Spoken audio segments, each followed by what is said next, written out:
Shared care is a means used to assess child maintenance payments, where the non-resident parent has care of the child overnight. To be more precise for child maintenance service purposes, it is where the child sleeps at 1 minute to midnight, at least one night per week. There are shared care bands.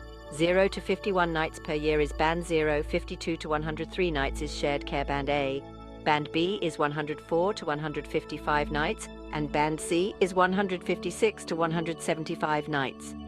Nights above 175 are designated as Shared Care Equal. CMS Shared Care Bands are based solely on the nights, not what activities the NRP does with the child during the day. Note, HMRC Child Benefit assess care differently to the CMS. Child benefit is based on day-to-day care, not nights. HMRC decides which parent receives the child benefit payment, not the CMS. Child benefit day-to care assessment looks at who takes the children to medical appointments, daily routines, school involvement, and decision-making. Regular shared care up to 3 nights per week, or 7 nights in 14, will reduce the amount of child maintenance paid by the paying parent. For example, Band A cases pay around 14% less, Band B around 28% less, and Band C pay 42% less. If shared care is equal, the rate changes to 50% less, plus a further reduction of £7 per child. Shared care arrangements impact child maintenance payments. The amount a paying parent contributes is adjusted based on the time the child spends with them, or at least that is the theory. But the reality is that it is based on where the child sleeps at 1 minute to midnight. This means that the non-resident parent could have the child at 7 a.m., provide breakfast, take them to school, and feed them in the evening.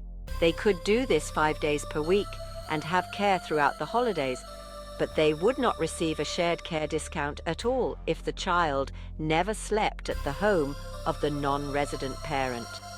At the same time, it is common to find that once a CMS case is opened, the child contact is reduced, which benefits the receiving parent, as potentially they will receive more money due to there being less contact.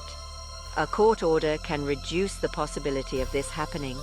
The system's approach can therefore be negative, although it was not set up on that basis. The reduction in child maintenance payments is calculated based on the number of nights the child spends with the paying parent. Specific percentages are applied depending on this number. For example, if the child spends 1 night per week with the paying parent, the payment might be reduced by 1/7. 2 nights per week could lead to a 2/7 reduction, and so on. These percentages are designed to reflect the actual time and resources dedicated to the child's care by each parent. However, the system is flawed, as essentially it is based on where the child lies their head at 1 minute to midnight, and can lead to parents arguing over one night, which is the difference between being in one band or another band. Section 4. The 175-night threshold and its implications. A significant threshold exists at 175 nights per year. If the child spends 175 nights or more with the paying parent, then the non-resident parent receives a 50% reduction on payments, plus a further £7 for each child. This creates a situation where care is equal, but one person still pays. To remove the CMS liability, the paying parent needs to prove they have equal day-to-day care as well. A court order will help. However, as CMS use nights care and child benefit use day-to-day care, it may be a solution for the paying parent to apply for the child benefit so that they are then recognized by HMRC as the primary carer. CMS use child benefit as the main measure to determine who is the primary carer. So if a child benefit application is successful, it can lead to the non-resident parent being recognized as the parent with care, and the case against them being closed due to child benefit no longer being received by the former receiving parent.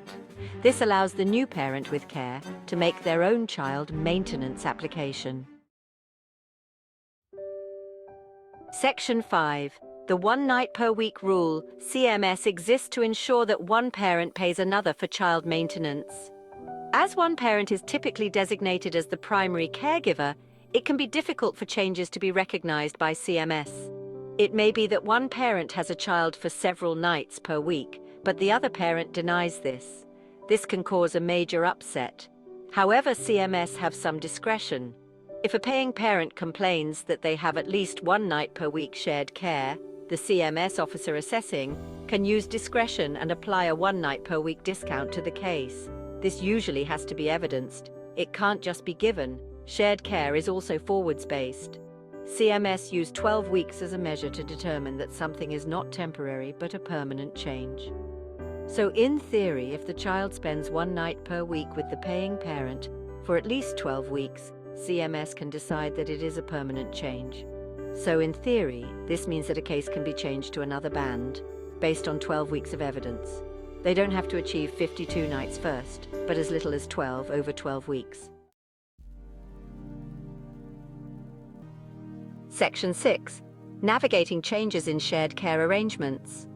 The Child Maintenance Service, or CMS, decides if there has been a change of shared care based on the evidence provided by both parties. When there is a CMS case opened, parties can't decide to change the amounts paid each month until CMS update the case. If the number of nights a child spends with each parent changes, the CMS can reassess the child maintenance payments, but they won't do this weekly. It is essential to provide evidence of these changes to ensure accurate adjustments. Until the calculation is changed by the CMS, the change is not official. If a paying parent pays less, they may later find themselves being put on to collect and pay if the receiving parent backtracks on any private agreement.